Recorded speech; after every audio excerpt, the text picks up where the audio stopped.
In last week's episode, we talked about Pepe the Polysemous Frog. Let's see what you had to say. William Nash, Tatmac, and a bunch of other people pointed out, rightfully so, that the story about the offensive use of the V for victory sign in the UK is not actually related to archers saying that they are going to get arched and that thing has been debunked. So we'll put some links to historians talking about how that meaning has developed and how it is pretty unlikely that it goes back to the 100 Years' War like we said it was. But I just want to point out two things that I think are interesting. First is that this goes to show you that things that you think you know are things that you should just check Snopes to make sure that you do in fact know them, because I like so clearly remember the day in high school in history class learning about this. And I don't remember if I learned it from the book or if it was something that the teacher said, but like, man, never would have guessed that this was not actually true. So knowledge is weird. I'm just gonna strike this trash because it's distracting Morgan. Should I move my hat too?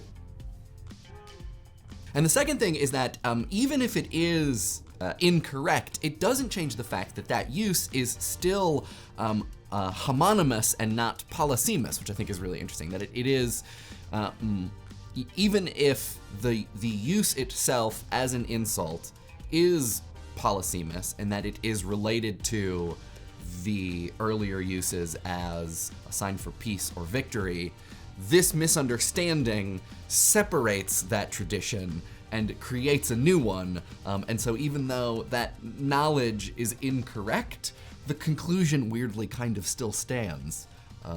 So yeah, crazy. Shaun B and a couple other people pointed out that there are a few other uses of Pepe that we didn't mention in the video, specifically the first being his relationship to a kind of internet occultism and his existence or symbology as it relates to frog gods, and the frog is a metaphysical symbol, which there have been some YouTube videos and some posts written about.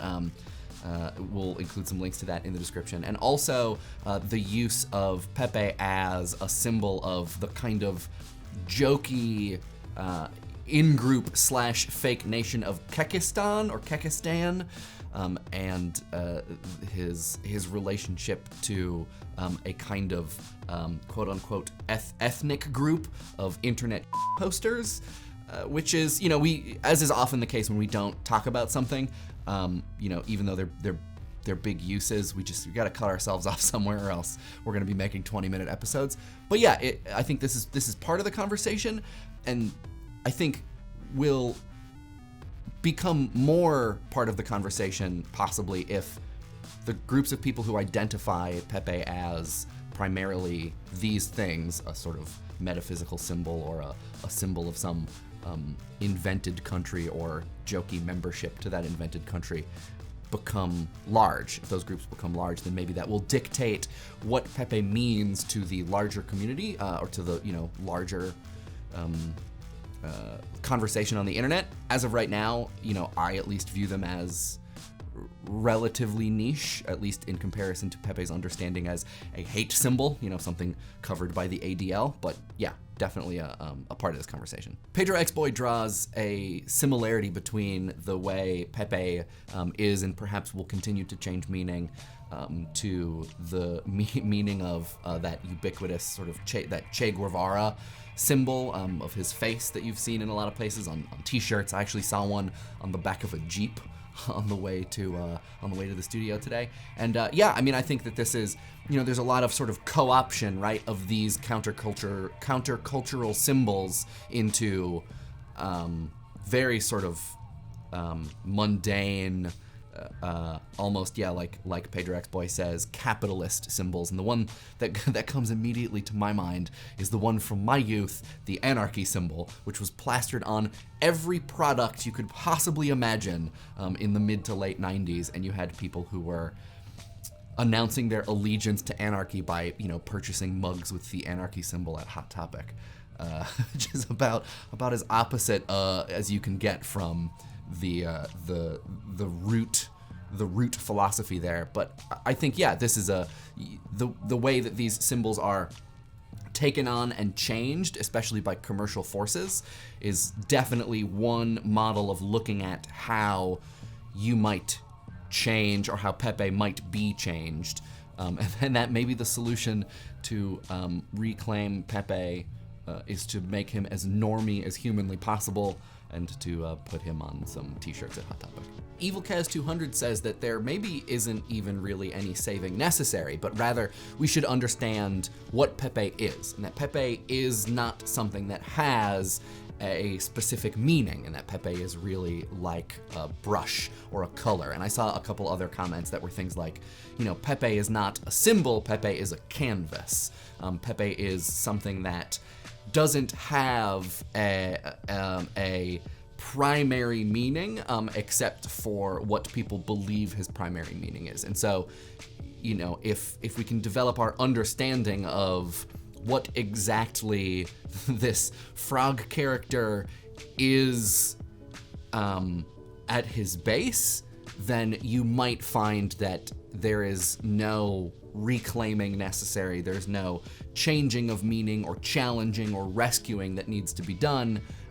You just need to realize that when someone uses Pepe as a white supremacist symbol, that person is, you know, likely a white supremacist, and when someone doesn't, they likely are not. David C. makes a kind of rising tides raise all ships argument about rehabilitating Pepe and saying that any work that might be done to give him another meaning would just elevate his presence or notoriety as a symbol of hate. And I think this is a really interesting and maybe overly careful argument, but is one that I can appreciate from the perspective of not wanting to give any quarter to white nationalism or neo-Nazis and wanting to just, you know, I think it's important to not deny their existence and to not attempt to just forget that they exist. But when it comes to giving any kind of promotion to their ideas and possibly, you know, improving upon them in any way or helping them reach a larger audience, there is a question of whether or not any kind of change to Pepe, even a positive one, would in the long run be doing more harm than good. I don't know. I'm not feeling like I can come down on either side, but I think it's an interesting question. Devotedpupa asks a really good question about whether or not the use of the swastika by punks in the UK in the 70s backfired, in that it essentially welcomed neo-Nazis to the community, and whether or not there is a chance that the same thing could happen to Pepe. And I think that this is a really, really great question that I can speak sort of in part to. So I actually don't know a whole lot about the history of the use of the swastika as a punk rock symbol. I just sort of know the broad strokes. So I'm not prepared to say that in general, the presence of Nazi punks or neo-Nazis or skinheads specifically in the punk rock community is attributable to the use of the swastika in the 70s by those punk rockers. I'm not sure. I'm also not sure whether or not it is genealogically related. Like, I can't say for sure that their presence now can be traced through several events to the usage of that symbol then. What I can say is that I think that I do, just from my experience in the punk rock community, have a little bit of a sense of why Nazis show up to shows. But I will also qualify this by saying I've never actually asked them. Just, you know, they never really happened to be a group of people who seemed interested in having polite conversation or in answering questions. So I could be totally wrong. But my take was always this. That the reason Nazis showed up, or skinheads really specifically, showed up to the shows that I was at is because they knew that it was gonna be a group of people who they could start something with. And I think that there's two reasons for that. I think that the sonic qualities of punk rock have something to do with it, that there is a certain identification with the level of aggression that the music advertises. And I think that I also see this a little bit in the metal communities that I got to see when I was growing up, that, you know, a lot of skinheads and neo-Nazis would show up to those shows, I think for similar reasons, but not nearly with the frequency that they would show up to punk rock shows. I think because, at least in my experience at metal shows, people were not interested in fighting them, but punk rockers were definitely interested in fighting them. And I think that has to do a lot with the fact that punk is almost a political ideology or a political stance instead of attitudes, as much, if not more, than it is a music genre. And so that is a group of people who have carved out a very specific kind of musical and also political space for themselves that they feel, I think rightfully so, a very strong need to protect, both for themselves and both as a model for other communities that draw inspiration from punk rock, of which there is no shortage. And so a skinhead could show up to a show looking a lot like a skinhead, you know, not hiding, and know that there's gonna be some response, which is, I think, exactly what they were looking for. So whether or not this kind of thing would backfire in trying to rehabilitate an internet image, you know, whether or not the rehabilitation of this symbol and its inclusion in other communities would then make white supremacists feel like they are then welcome in those communities, I want to say, at least based on the punk rock history that I know, at least personally, the answer would be no, but I would be really interested to hear what other people's experiences have been, if they've had similar experiences, or what they think sort of theoretically the case might be. But yeah, this is a really good question, and Morgan and I had to shoot this comment response like 6 times in order for me to get my thoughts in order. So yeah, always a good sign for a good question.